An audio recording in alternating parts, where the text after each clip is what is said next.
আসসালামু আলাইকুম দর্শক, শুভেচ্ছা নিন। আপনাদের সবাইকে স্বাগত জানাচ্ছি আমি কনক সারোয়ার আজকের অনুষ্ঠানে। দর্শক, শিরোনাম দেখে ইতিমধ্যে আপনারা বুঝতে পারছেন যে আমরা কাকে নিয়ে কথা বলবো, কার সাথে কথা বলবো। আমি আর ভূমিকায় খুব বেশি গেলাম না। আমি প্রথমেই আমার আজকে যে অতিথি তার সঙ্গে আপনি পরিচয় করিয়ে দিই। তিনি হচ্ছেন লেফটেন্যান্ট ইন্তিসার ইনজামাম। 18ই মে 2025 সালে যাকে নৌবাহিনী থেকে বরখাস্ত করা হয়েছে এবং 5ই আগস্টের আগে পরে তার যে ভূমিকা ছিল মূলত সেটি তার জন্য বিপদ হয়ে দাঁড়িয়েছে। ইন্তিসার, আপনাকে স্বাগত জানাচ্ছি আজকের অনুষ্ঠানে। জাযাকাল্লাহু খাইরান। আসসালামু আলাইকুম। তো আমরা বিস্তারিত যাব আপনার সাথে আলোচনায়, কি হলো, কেন হলো, এই বিষয়গুলো নিয়ে। প্রথমেই আমরা দর্শকদেরকে দেখাতে চাই। দর্শক, 5ই আগস্ট নৌবাহিনীর এক কর্মকর্তার ভিডিও পুরো দেশে যে ভাইরাল হয়েছিল এবং পুরো দেশ জুড়ে সেটি বেশ আলোড়ন তৈরি করেছিল। আমরাও সে বিষয়টি নিয়ে সে সময় কথা বলেছি, কাজ করেছি এবং আমি তো বলবো যে তা এই বক্তব্যটি সেনাবাহিনী, নৌবাহিনী বা বিমান বাহিনীতে ভেতরে সৈনিক এবং জুনিয়র লেভেলের কর্মকর্তা যারা আছেন বিশেষত তাদের মধ্যে একটি ব্যাপক প্রতিক্রিয়া সৃষ্টি করেছিল, যার ফলশ্রুতিতে হয়তো যার একটা প্রভাব নিশ্চয়ই হাসিনার পালিয়ে যাওয়ার ক্ষেত্রে পড়েছে। এই ব্যাপারে নিঃসন্দেহে আমি আপনাকে ওই ভিডিওটা একটু শেয়ার করি, আমরা একটু দেখি যে ইন্তিসার কি বলেছিলেন 5ই আগস্ট 2024। আমি লেফটেন্যান্ট KSM ইন্তিসার ইনজামাম, বাংলাদেশ নৌবাহিনীর একজন। আজ আমি কোনো দলের না, কোনো সংগঠনের না, আমি আজকে জনগণ। আজকে আমি জুলুমকারীদের বিরুদ্ধে ডাক। আমাদের নেভাল একাডেমিতে ঢুকতে শেখানো হয় আল্লাহর পক্ষে লড়াই করো। ধর্ম, বর্ণ, জাতি নির্বিশেষে সত্যের পথে, নীতির পথে, ন্যায়ের পথে রুখে দাঁড়ানো যেমন একজন মুসলিমের দায়িত্ব, তেমনি প্রত্যেক জনগণের দায়িত্ব। আজ আমি প্রত্যেক জনগণের জন্য সেই ডাক।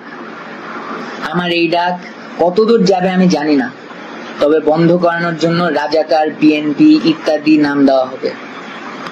দাড়ি দেখে বলবে আমি জামাত শিবির, তবে আমি একজন বীর প্রতীক সন্তান।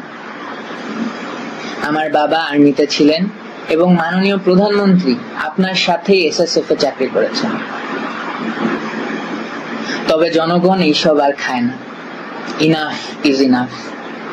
আমাদের দেশ আজ ভালো নেই। আমাদের জনগণ আজ আর্তনাদ করছেন। এই আর্তনাদ আজকের না, এই আর্তনাদ 2009 সালে যখন 57 জন অফিসার মৃত্যুবরণ করেন, খুন করে ফেলা হয়, মৃত্যুবরণ। এর মধ্যে ছিলেন আমার বাবার আর্মির কোর্সমেট, আমার বন্ধুদের বাবা এবং আরো অনেকেই। 1971 সালেও এত অফিসারের মৃত্যু হয় নাই। আজকে ছাত্র আন্দোলনের উপর যেই কিল অন সাইট অর্ডার দিয়েছেন, ওই দিন সেটা কই ছিল মাননীয় প্রধানমন্ত্রী? আজকে আমার এই প্রশ্ন সেই সকল অফিসারের পক্ষ থেকে যাদের চাকরি কেড়ে নিয়েছিলেন এক রাতের মধ্যে এবং পর্যায়ক্রমে আরো যাদের চাকরি শেষ করে দেন। প্রত্যেকটা অফিসার এবং তাদের পরিবারের আতঙ্ক আমার মনে এখনো আছে। পিতৃহীন সন্তানদের কান্না কেউ ভোলেনি। আজকে ছাত্রদের বিরুদ্ধে এবং জনগণের বিরুদ্ধে যে আচরণ, এই আচরণ কোথায় ছিল বিডিআর জওয়ানদের সাথে? ছাত্রদেরকে রাজাকার ডেকে আপনার ছাত্রলীগকে লেলিয়ে দিয়ে কেমনে পারলেন?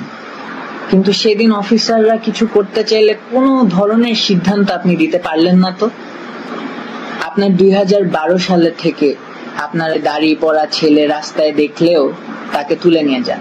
এমন অবস্থায় গিয়েছে যে আমার উচ্চপদস্থ কর্মকর্তা আমাকে বলছে তুমিও সাবধানে বাইরে যাও, তোমাকে দেখেও তুলে নিয়ে যাবে।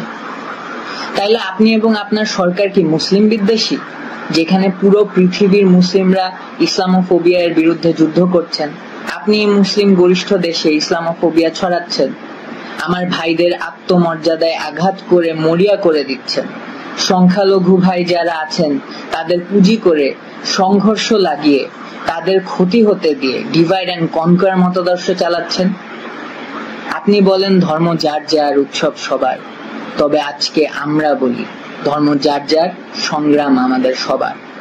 ছাদে খেলারত অবস্থায় 6 বছরের শিশু রিয়াকে আপনার পুলিশ খুন করেছে, আর 4 বছরের শিশু আহাদ 8তলার বাসায় বারান্দায় দাঁড়িয়ে বাহিরে তাকিয়েছিল, পুলিশ তাকেও খুন করেছে।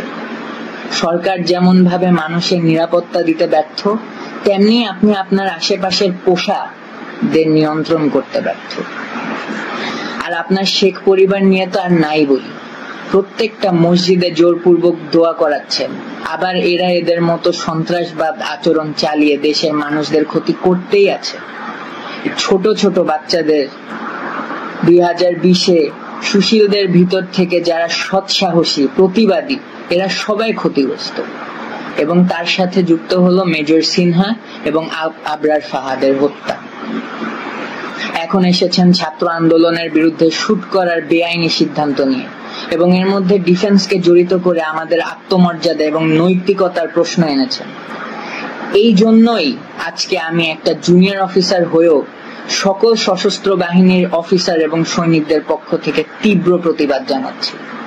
আপনার কারণে আজ সারা বিশ্বের সামনে আমরা লজ্জিত, এবং আমাদের ভাই বোনদের সামনেও আমরা সমালোচিত। ছাত্রদের ছোট একটা আন্দোলন সেইটার উপায় না করে কেন আপনার এই গেদর লীগকে আমাদের ছাত্রদের উপর লেলিয়ে দিলেন? কেন? এখন আর এটা ছাত্র আন্দোলন পর্যায়ে নেই ম্যাডাম। আপনার এবং আপনার প্রসাদের সময় শেষ ইনশাআল্লাহ।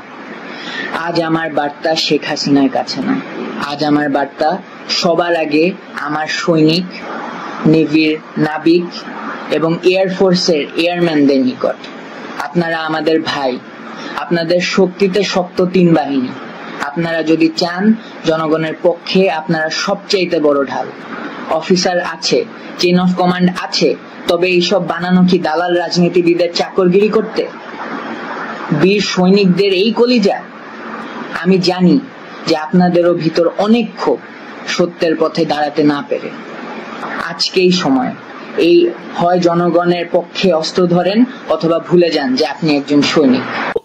আপনার এই ভিডিওটা কিন্তু ব্যাপক আলোড়ন তৈরি করেছিল। তো এই ভিডিওটা প্রচারের পরবর্তী প্রতিক্রিয়া কি? আপনি যেহেতু নৌবাহিনীতে ছিলেন, লেফটেন্যান্ট একজন অফিসার, ভিতরে কি প্রতিক্রিয়া হলো, পরবর্তীতে কি প্রতিক্রিয়া হলো, আমরা একটু আপনার কাছ থেকে শুনি।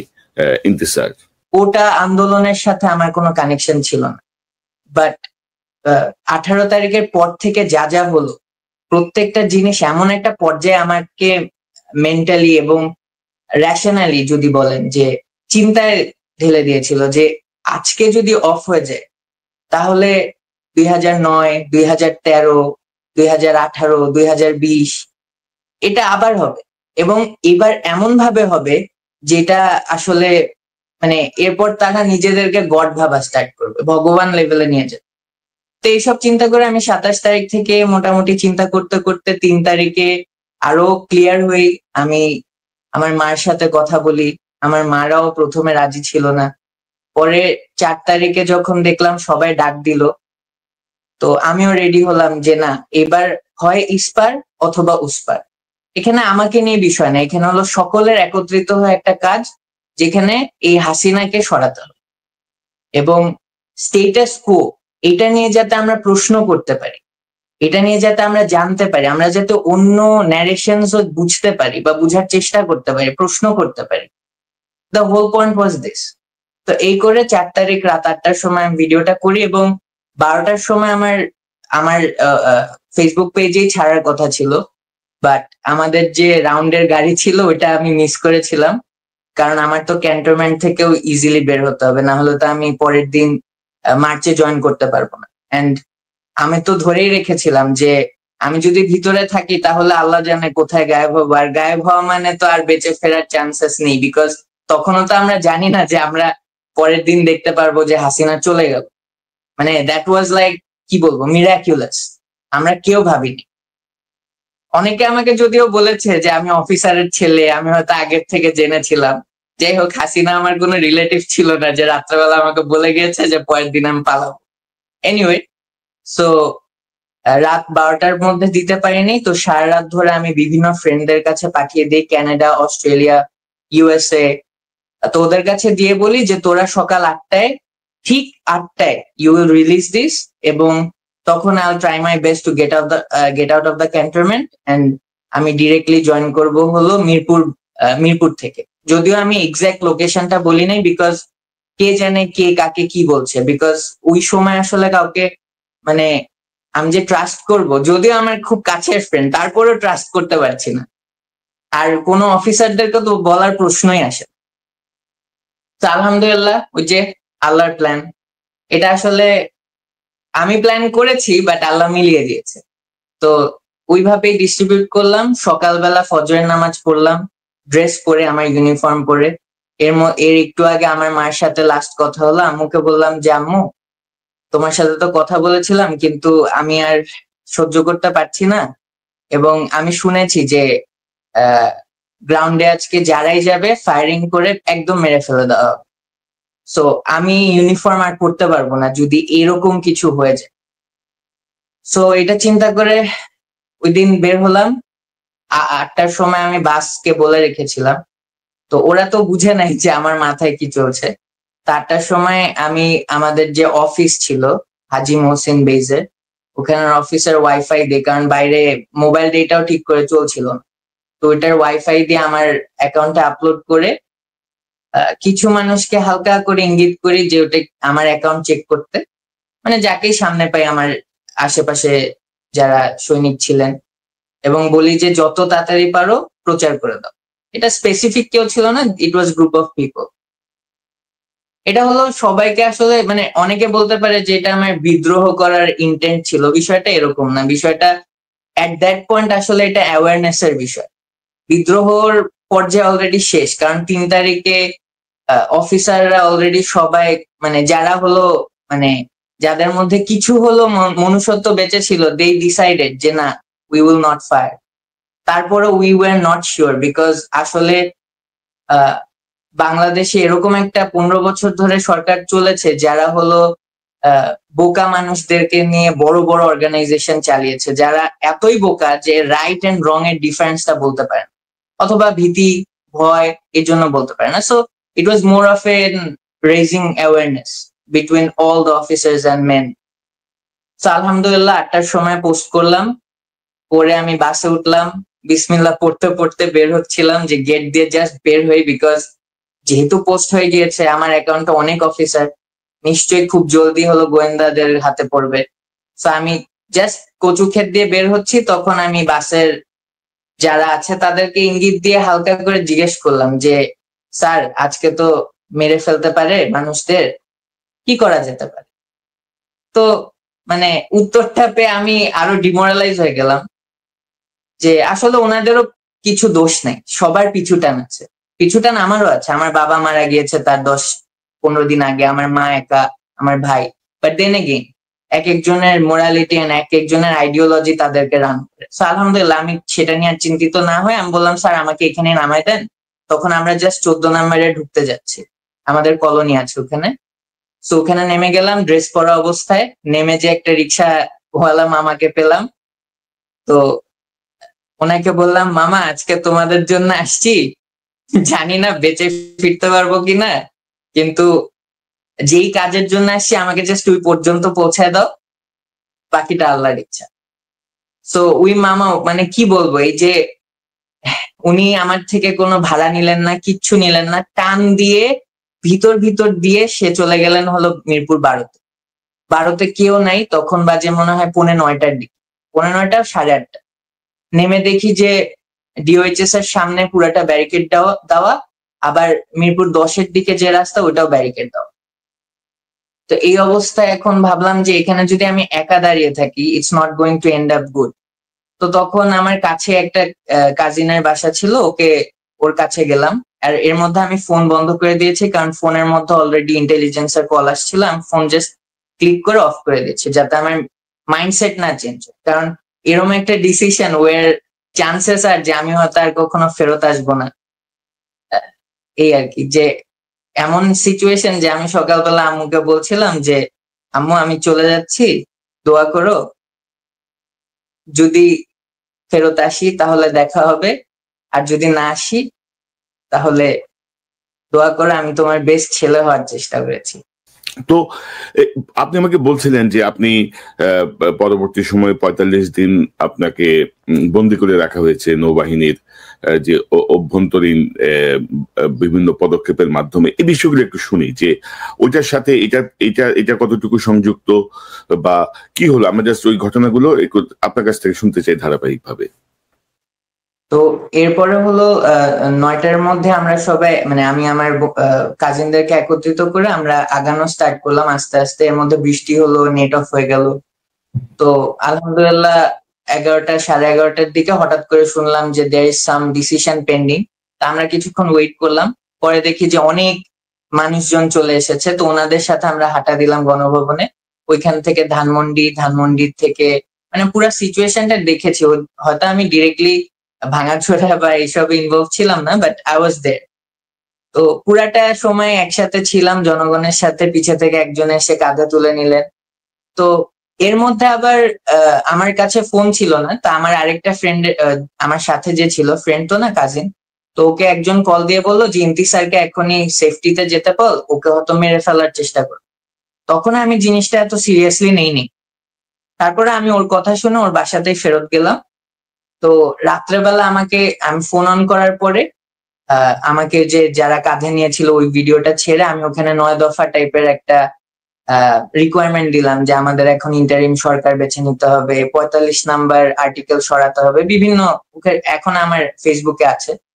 তো এগুলো করার পর আমার বন্ধু রাত্রেবেলা কল দিয়ে বলছে যে তুই ক্যান্টনমেন্টেও যাস না, কারোর সাথে কথা বলিস না, দরকার পড়লে ফোনটা অফ করে দে। ও দেশের বাইরে থেকে আমাকে কল দিয়েছিল। তো আমি তাই করলাম। তবে পরের দিন সকাল 6টায় হঠাৎ 6 তারিখ সকাল 6টায় ঘুম ভাঙলো। ঘুম ভেঙেই ফোনটা অন করে দেখি যে বিভিন্ন জায়গা থেকে আমাকে মেসেজ দিচ্ছে।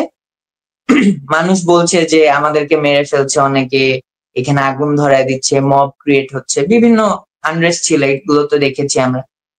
বাট এছাড়া আরেকটা প্রবলেম স্টার্ট হলো সকালবেলা থেকে। আমি দেখলাম যে কিছু অফিসার তারা হলো নিজের পার্সোনাল অ্যাকাউন্ট নিয়ে বিভিন্ন পোস্টে যে আমার বিরুদ্ধে বলছে যে আমি বলে বরখাস্তকৃত, আমাকে বলে চাকরিচ্যুত করা হয়েছে, তাই দেখে বলে যে আমি ভিডিও ছেড়েছি, আন্দোলনে জয়েন করেছি।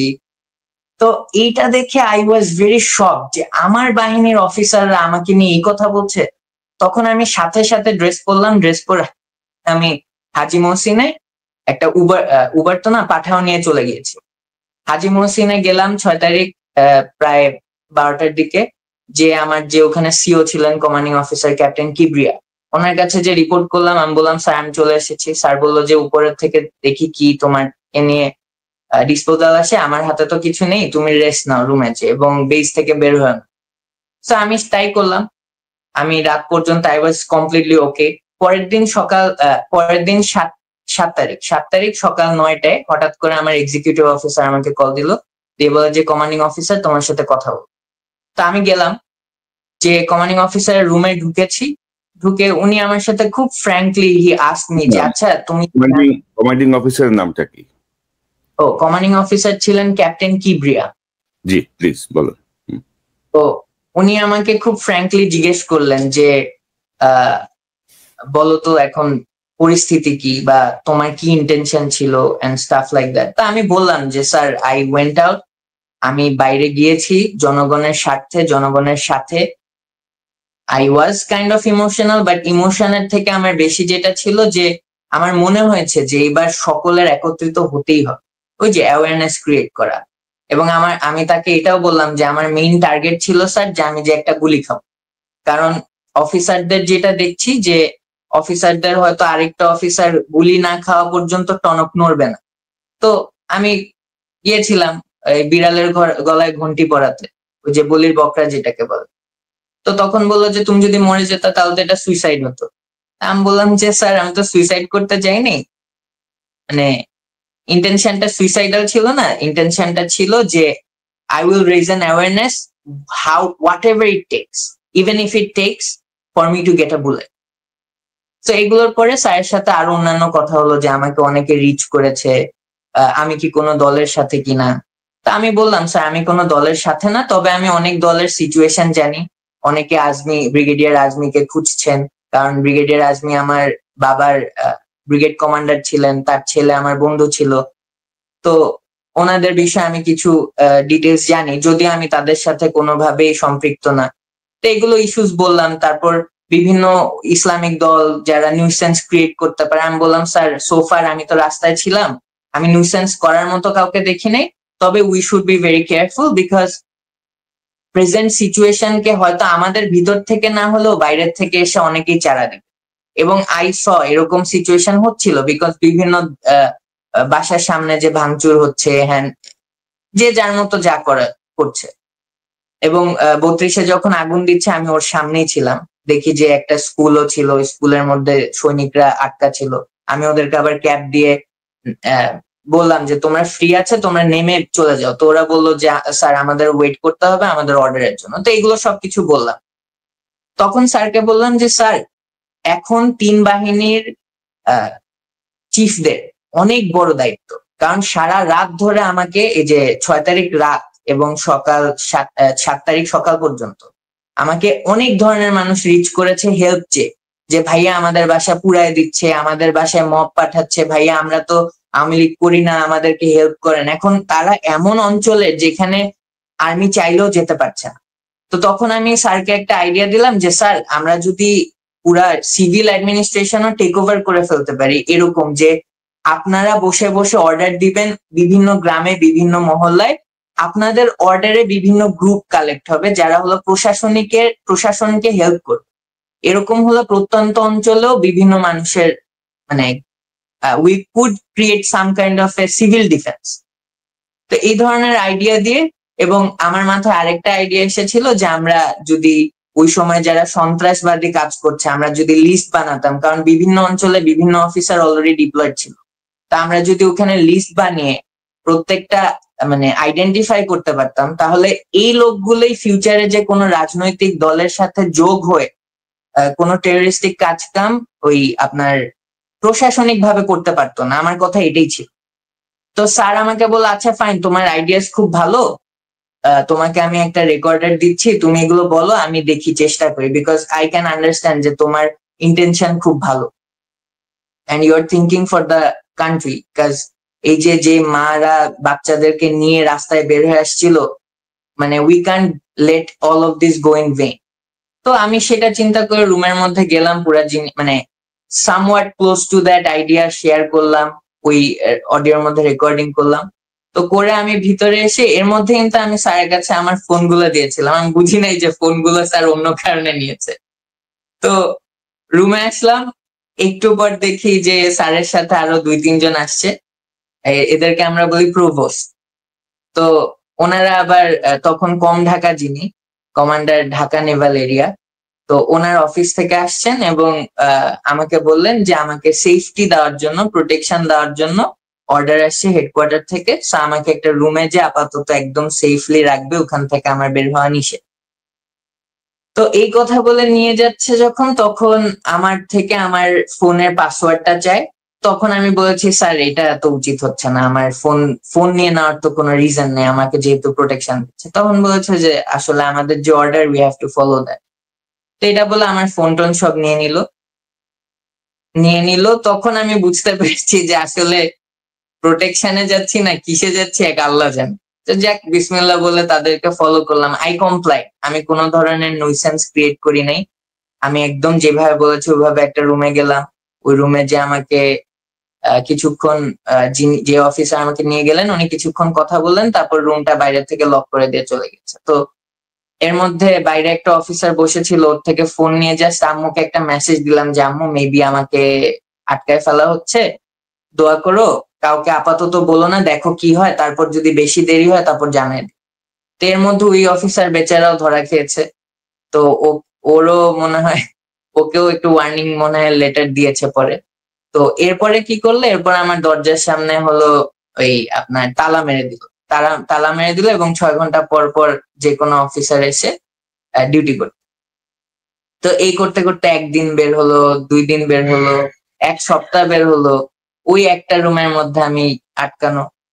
এখন শুধু হেঁটে বেড়াতাম আর নামাজ পড়তাম আর বলতাম আর কতদিন। তো 1 সপ্তাহের পরে আমি আর বলাও বন্ধ করে দিয়েছিলাম এবং আমি স্টার্ট করলাম কি যে প্রত্যেকদিন রোজা রাখবো, জাস্ট 1 বেলা করে খাবো। এই করতে করতে প্রায় 16 দিন ক্রস হলো। হঠাৎ করে দেখি আমাকে বলে আরেকটা জায়গায় মুভ করবে। তো পরে আমাকে 300 ফিট নিয়ে গেল। আমি তো 300 ফিটে যখন নিয়ে যাচ্ছে আমি ভাবছি এই গেলাম মনে হয়, কারণ আসলে ওই টাইমে মেন্টাল সিচুয়েশন এরকম, কারণ আমরা তো 15 বছর দেখেছি যে কি হয়। আলহামদুলিল্লাহ আমার গায়ে কেউ হাত তুলে নাই, জাস্ট রাত্রেবেলা লাইট অফ করতে পারতাম না, লাইট অন করে ঘুমাতে হতো। আর এরপরে আমাকে 300 ফিটে বিএনএস ঢাকা, বর্তমানে আগে বিএনএস শেখ মুজিব ছিল, সেখানে নিয়ে যে আরেকটা রুমে রাখা হয়। সেই রুমেও পর্দা ছিল না, বাইরে থেকে। কয় তারিখ থেকে শুরু হলো? কয় তারিখ থেকে? অগাস্টের 7 তারিখ থেকে। জাস্ট মানে দুদিন পরেই, মানে একদিন পরেই বলবো আর কি, 6-7। জি বলেন। জি, তারপর নিয়ে গেল অন্য জায়গায়। এরপর হলো অন্য জায়গায় নিয়ে গেল, ওখানে অফিসার্স ওয়ার্ডরুম বলে, মানে মেস টাইপ। তো ওইটার হলো 6 তলায় আমাকে একটা মাঝের রুম, ওখানে বাইরের কোনো বাতাস আসে না, সানলাইট মানে দূর থেকে দেখতে পারবেন যে সানলাইট উঠেছে, but you can't get sunlight, ওর বাইরের বাতাসও তেমন ঢুকে না। সো ওইখানে একটা ফ্যান, একটা বিছানা, আর এই দরজা তালা মারা একটা অফিসার, মানে প্রত্যেক 6 ঘন্টা পর পর অফিসাররা আসে যায়।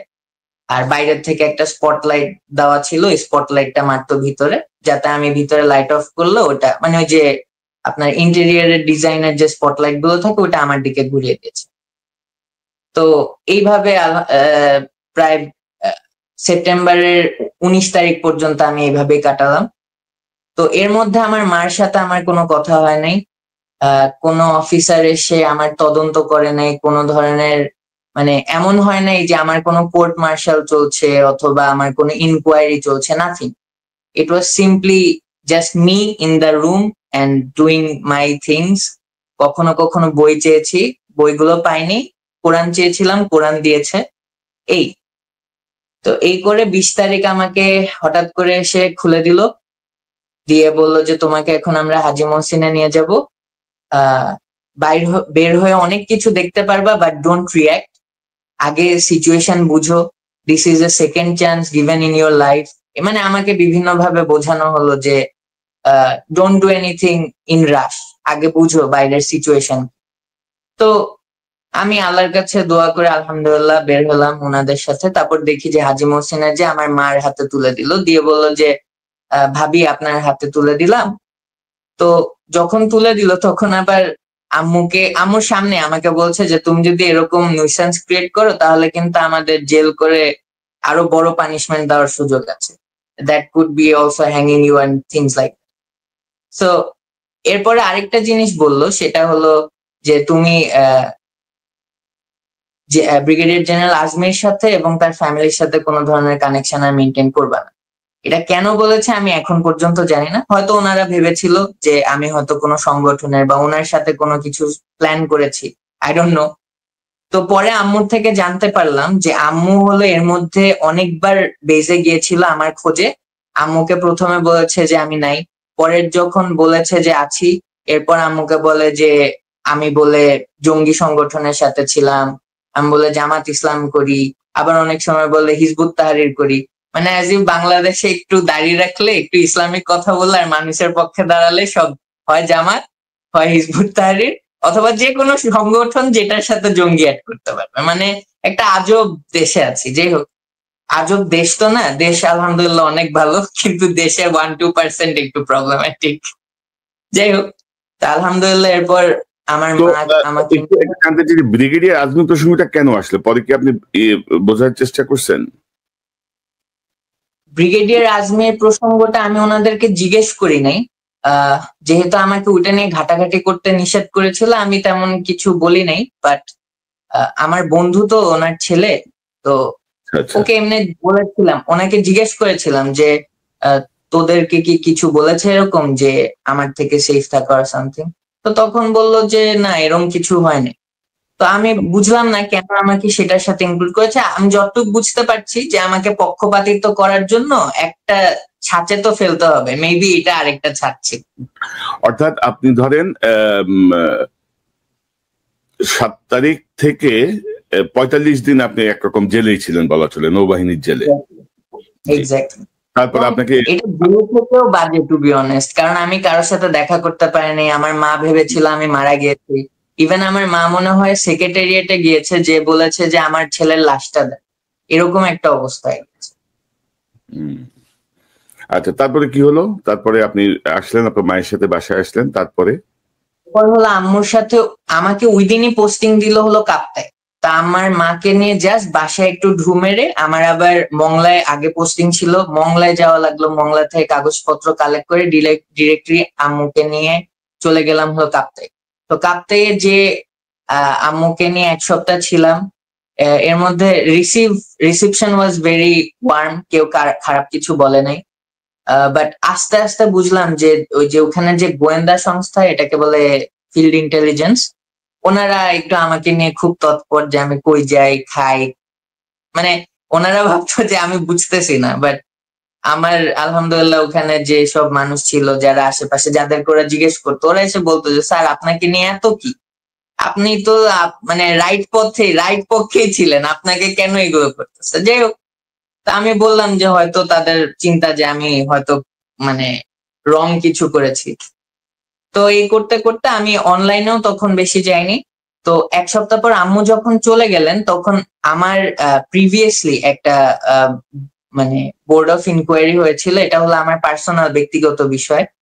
তো ওইটার যে প্রেসিডেন্ট ছিলেন, উনি আবার আম্মুকে কেন জানি ডাকলেন, বললেন যে ওনাকে বলে চিফ বলেছে আমার মায়ের সাথে কথা বলতে।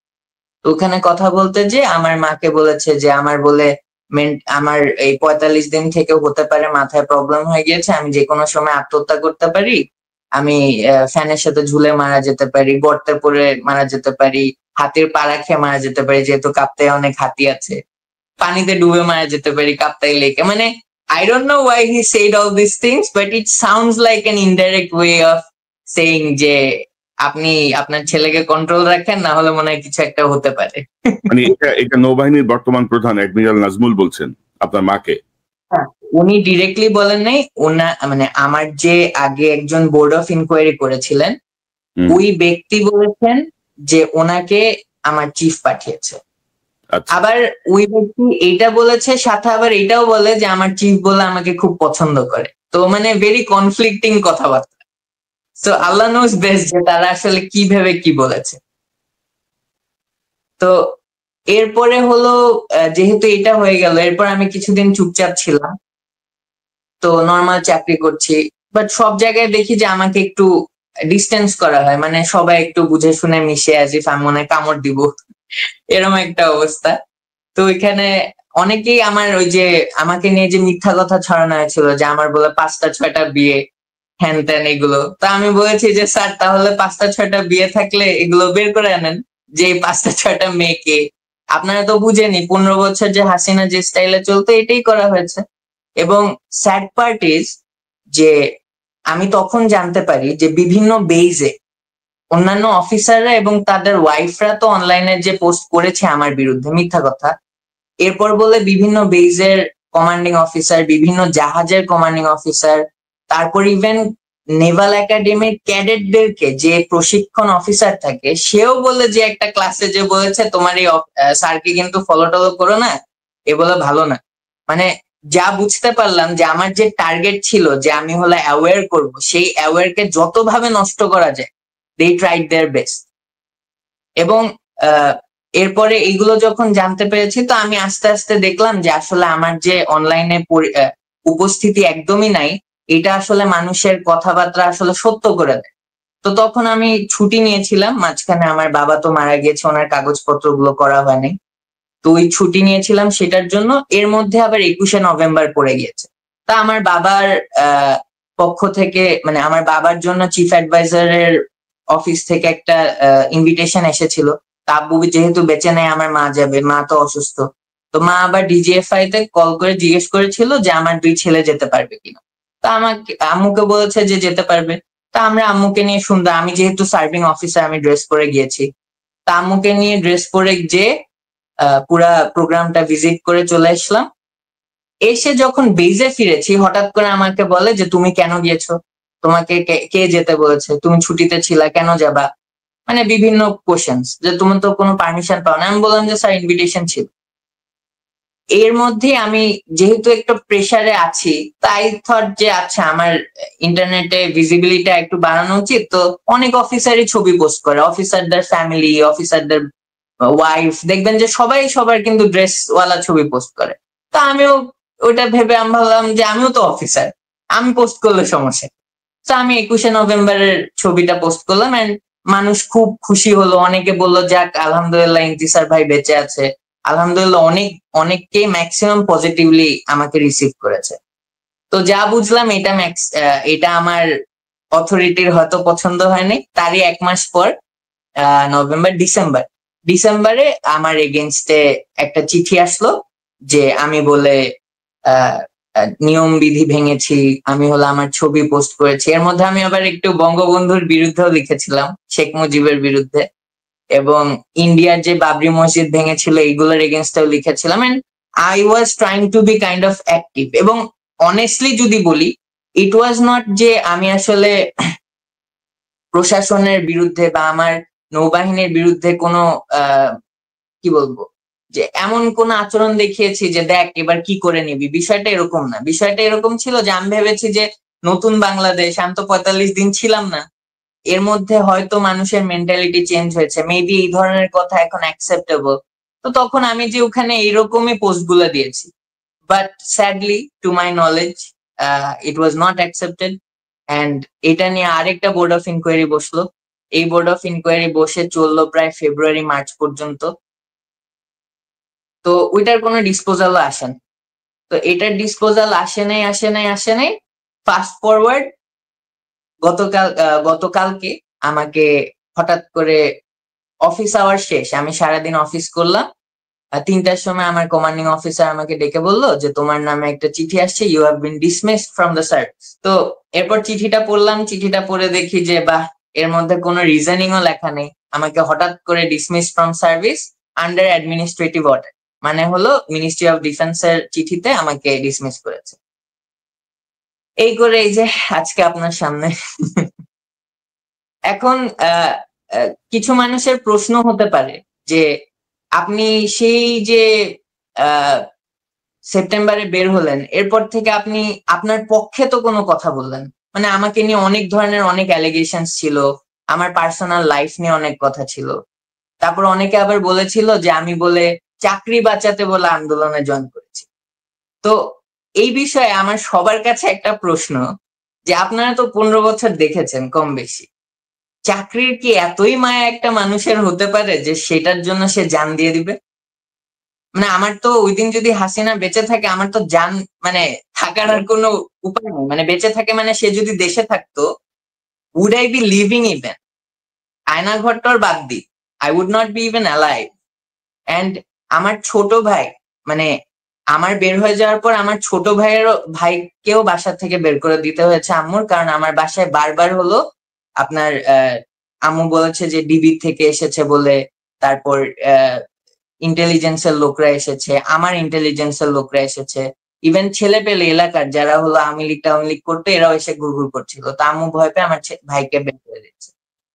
তো আমি কি এগুলো বুঝিনি? আমার সার্ভিং অফিসার, আমি কি বুঝতাম না যে what are the repercussions or what are the outcomes that's going to come? তো একটা মানুষ কিভাবে চাকরি বাঁচাতে যে, এন্ড আলহামদুলিল্লাহ I come from a good family. যদিও আমার বাবার লাইফেও মোর অর লেস অনেক কষ্ট গিয়েছে, বাট আমি আলহামদুলিল্লাহ আমার যোগ্যতা দিয়ে যদি চাকরি নাও থাকতো, for example if the allegations were true, আমার সুন্দর জীবন চলে যেত। Why would I go against my comfort, তাই না? রাইট।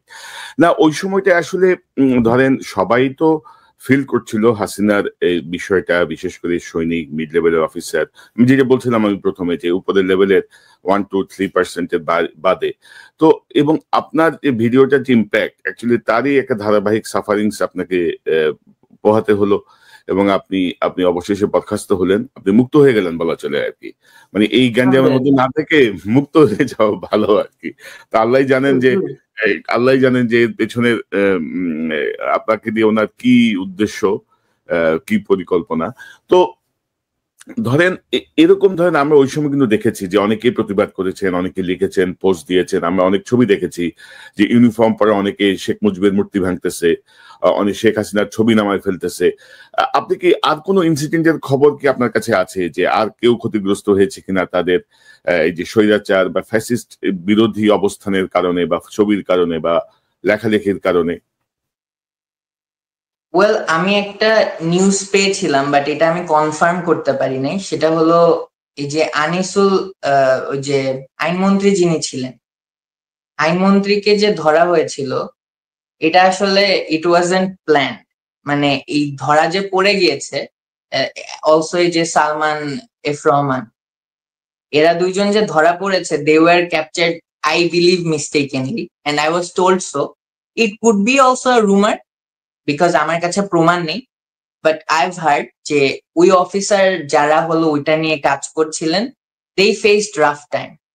এন্ড তাছাড়া যদি ডিফেন্সের ভিতরে বলেন, যেমন আমার আর্মির কিছু চেনা লোক ছিলেন, যারা এখন প্রবলেম হয়েছে কি যে আমার সাথে ডিরেক্টলি কানেক্টেড ছিল না, আমি শোনা শোনা কথাগুলো শুনেছি। এবং মোস্ট অফ দ্য পিপল যারা হলো ওই ধরনের খুব অ্যাক্টিভলি কিছু একটা করেছে, they did face some kind of a, ওই যে অ্যাজ ইফ দেখানো হয়েছে যে এটা ইমোশনাল ছিল, ইট ওয়াজন্ট অ্যান আইডিওলজিক্যাল থিং। মানে বারবার জিনিসটা বোঝানোর চেষ্টা করা হচ্ছে যে আমি অ্যাজ ইফ খুব ইমোশনাল হয়ে আমার ইম্যাচুরিটির জন্য এই কাজটা করেছি, as if I didn't want a bigger goal to be serve. না কিন্তু স্যার, আমাদের কাছে ধরেন এরকম অনেক তথ্য আছে, আমাদের কাছে অনেকেই যোগাযোগ করে, যেমন আপনার সঙ্গে আমার যোগাযোগ হয়েছে, তেমনি প্রচুর অভিযোগ অনেক কিছু আছে যেগুলো নিয়ে আমরা কাজ করছি, যেগুলো আমরা হয়তো পর্যায়ক্রমে আনবো। তো আমি একটু আপনার বাবা সম্পর্কে জানতে চাই। আপনার বাবা সেনাবাহিনীতে কোথায় কিভাবে সার্ভ করেছেন, কতদিন সার্ভ করেছেন, জাস্ট একটু সংক্ষেপে যদি একটু বলেন।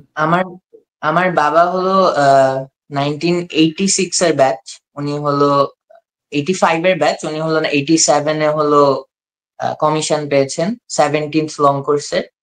তো উনি হলো শেখ হাসিনার আমলে বীর প্রতীক পাওয়া, 95 এ শান্তি বাহিনীর এগেনস্টে, এবং এরপরে হলো এসএসএফ এ ছিলেন শেখ হাসিনার আমলেও, আবার বিএনপির আমলেও উনি এসএসএফ এ ছিলেন। এরপর থেকে আমার বাবা হলো হালকা একটু স্যান্ডউইচ হয়ে যান, বিকজ দুই আমলেই ছিলেন অবভিয়াসলি। তো এরপরে হলো আমার বাবা 2009-এ আমার বাবার একজন কোর্সমেট মেজর শাহির, ওনাকেও এরকম 1 ঘন্টার মধ্যে বরখাস্ত করে দেওয়া হয়। এবং ওই সময় থেকে আমার বাবা কিন্তু ওনাকে নিয়েও খুব কষ্ট পেতেন। এবং এর পর্যায়ক্রমে আমার বাবা হলো যখন ইবিআরসি রেকর্ড উইং এ ছিলেন, আমার বাবার কাছে অনেক রং ভাবে ইন্টেন্ডেড টাকা পয়সা এসেছে যাতে রংলি কাউকে নেওয়া হয়।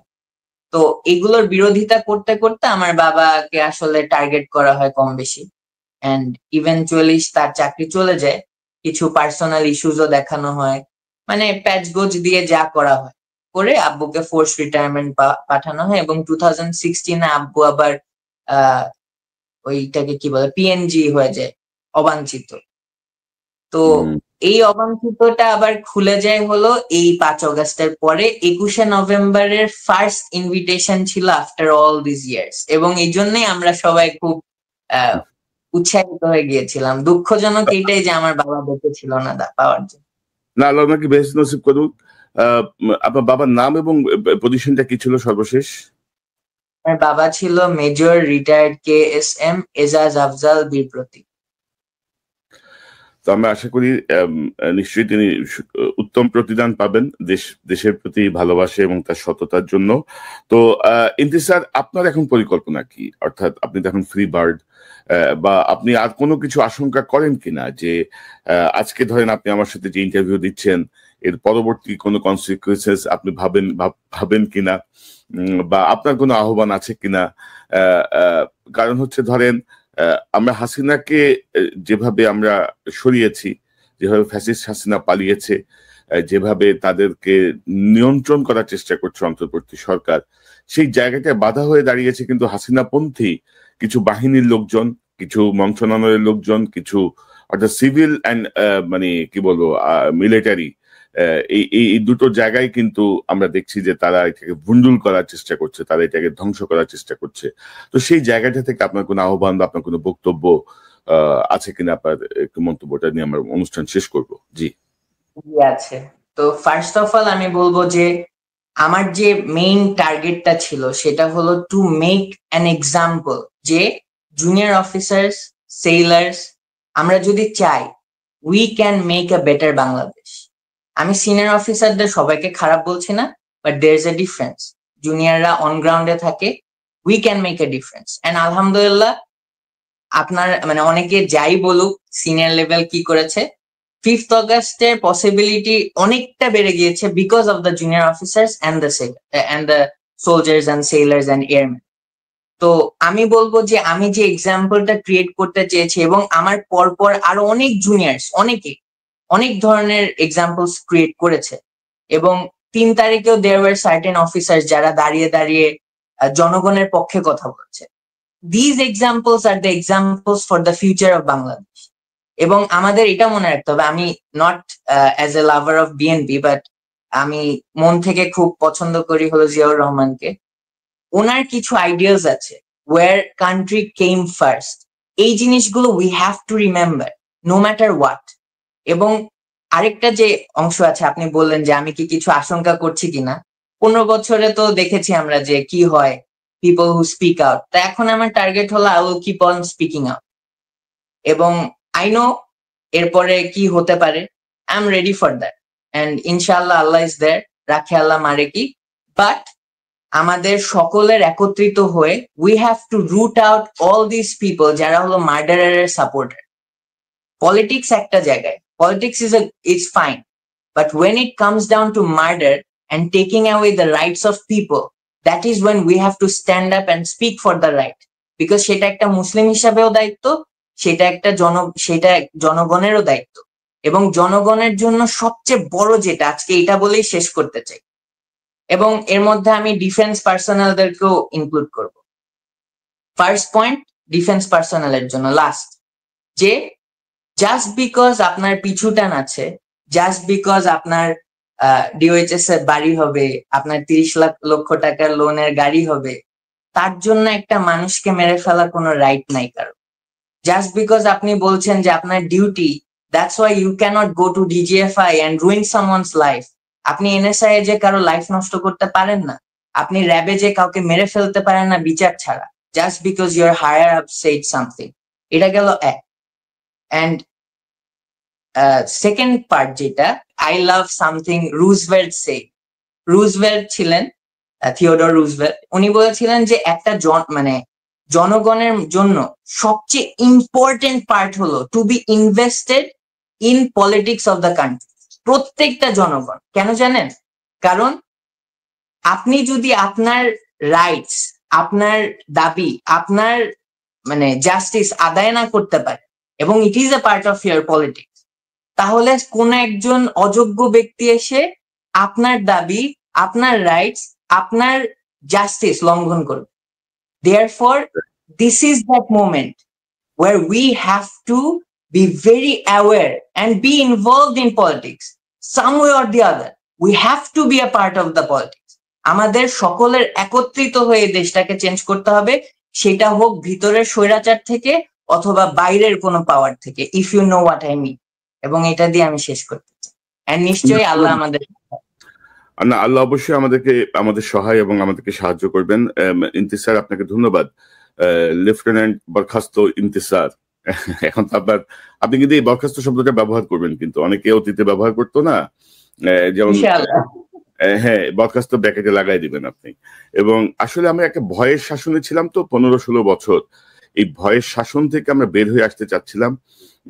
মূল জায়গাটায় সরে গেছে, কিন্তু তার যারা অনুসারী তারা এখনো সেই ভয়ের শাসনটাকে আসলে জারি রাখতে চায়। এবং আপনাদের মতো সাহসী যারা তরুণ আছেন, আমার মনে হয় যে তারা যতটুকু সাহসিকতায় ভর করে এখনো আছেন, নিশ্চয়ই ইনশাল্লাহ আমরা সেই ভয়ের শাসন থেকে বের হয়ে প্রকৃত জনগণের অধিকারের যে শাসন, প্রকৃত অধিকারের যে রাষ্ট্র, সেটি আমরা প্রতিষ্ঠা করতে পারবো। ইন্তিসার, ভালো থাকবেন, নিশ্চয়ই আবারও কথা হবে আপনার সাথে। আপনাকে অসংখ্য ধন্যবাদ আমার সঙ্গে যোগ দেওয়ার জন্য। ওয়ালাইকুম আসসালাম। দর্শক, এতক্ষণ যারা অনুষ্ঠান শুনলেন, নিশ্চয়ই আপনি আলোচনার মর্মার্থ উপলব্ধি করতে সক্ষম হবেন। লেফটেন্যান্ট ইন্তিসার, যিনি বরখাস্ত হয়েছেন 18ই মে, ধারাবাহিকতা হচ্ছে 5ই আগস্টে তার যে বক্তব্য, সেই বক্তব্যকে কেন্দ্র করে তাকে আসলে বরখাস্ত করা হলো। এরকম আরো অসংখ্য অভিযোগ আমাদের হাতে আছে, যাদেরকে বিভিন্ন ভাবে হেনস্থা করার চেষ্টা চলছে। তিন বাহিনীর ভেতরে তো বটেই, বাইরেও অনেককে অনেকভাবে তকমা দেওয়ার চেষ্টা করছে, অনেকে অনেকভাবে ক্ষতিগ্রস্ত করার চেষ্টা করছে ফ্যাসিস্ট হাসিনার বিরুদ্ধে তার জোরালো অবস্থানের জন্য, ভূমিকার জন্য বা কার্যক্রমের জন্য। নিশ্চয়ই আমরা এগুলো ধারাবাহিকভাবে আপনাদের সামনে তুলে ধরবো। ডক্টর ইউনূস, আপনাকে বারবার বলছি, সময় গেলে সাধন হবে না, আপনি এখনই পদক্ষেপ নিন। অর্থাৎ যারা এখনো বাংলাদেশে হাসিনা ন্যারেটিভস বা হাসিনার আদর্শ বা হাসিনাকে পুনর্বাসনের চেষ্টা করছে, যারা বাংলাদেশে রিফাইন্ড আওয়ামী লীগের নামে আওয়ামী লীগকে পুনর্বাসনের চেষ্টা করছে, যারা এই এত রক্তের বিনিময়ে যে আমাদের যেই বিপ্লব, আমাদের যে হাসিনাকে হটানোর যে সংগ্রাম, সেটাকে ভুন্ডুল করার জন্য চেষ্টা করছে, দয়া করে কঠোর হস্তে তাদের দমন করুন। জনগণ আপনার পাশে আছে। হাসিনার পক্ষে, ফ্যাসিজমের পক্ষে যারাই থাকুক, যে দলে থাকুক, জনগণের দ্বারা তারা প্রত্যাখ্যাত হবে। জনগণ তাদেরকে কোনোভাবেই মেনে নেবে না, এই বিশ্বাস আমাদের আছে। অন্তত বিভিন্ন ঘটনা এবং ধারাবাহিকতায় সে বিষয়টি ক্রমশই প্রতীয়মান হচ্ছে এবং স্পষ্টতর হচ্ছে। দর্শক, এই চ্যানেলটি সাবস্ক্রাইব করে আমাদের পাশে থাকুন, এই চ্যানেলের মেম্বারশিপ নিয়ে আমাদের পাশে থাকুন। পাশাপাশি আরেকটা কথা বলি, যার যদি কারো যদি কোনো অভিযোগ থাকে, কেউ যদি কোনোভাবে ক্ষতিগ্রস্ত হন, দয়া করে আমাকে জানান। konoksarowanews@gmail.com এটি আমার ইমেল অ্যাড্রেস। আপনারা ইমেল করলে আমি অবশ্যই আপনাদের সঙ্গে যোগাযোগ করব। দর্শক, ভালো থাকুন, আবারও দেখা হবে ইনশাআল্লাহ। আসসালামু আলাইকুম।